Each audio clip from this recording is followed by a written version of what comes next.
This is my Lyman Great Plains Rifle, and I'm trying to make the sights a little better to see. So what I've done is I'm cleaning off the sights with a bit of alcohol solvent, getting the oil's fingerprints off of it. And I'm going to see if I can put this little brass piece on the front sight here and make it a little more visible. Let's see. Yeah, mixing up a little JB weld, see if that'll hold the brass to the front sight. Fingers crossed this will all work out making a mess. Okay, we got her set on there, centered. Just let it set up for a while and sand it down, get it to where it needs to be. See if these old eyes can pick that sight up a little bit. The JB weld set up pretty good overnight. I'm just filing gently and sanding with some. All right, we're sighting in the Lyman Great Plains Rifle. Put the new brass sight on the front bead. See how she's shooting, 25 yards. Lyman Great Plains, 54 caliber.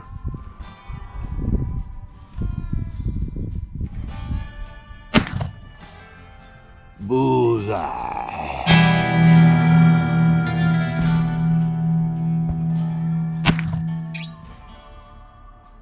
Looks like a bullseye.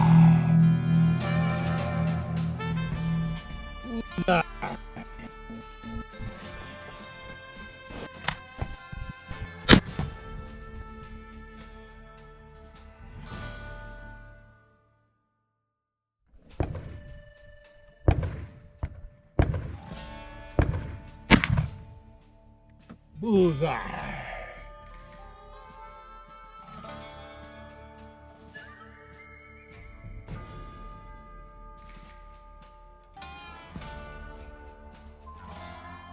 Fire in the hole.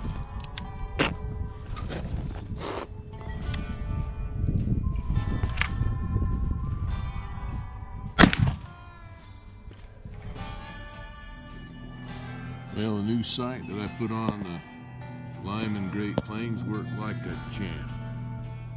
You see that? I put a little brass piece on the end, and it worked like a champ. I used the same thing the mountain man would have used. I used a little JB weld to put that sight together. I figured the JB and JB weld stands for Jim Bridger. And if it's good enough for old Jim Bridger, it's good enough for me. Well, here's the target after using the new brass sight on the Lyman Great Plains Rifle, 54 caliber. I was shooting today from about 25 yards with 70 grains of powder and a .015 patch thickness, patch round ball. You can see almost all those holes are touching, one flyer, but that was operator error, I believe. So I would approve the new front sight project. Took a piece of shell casing, JB welded it onto the end. Works like a champ.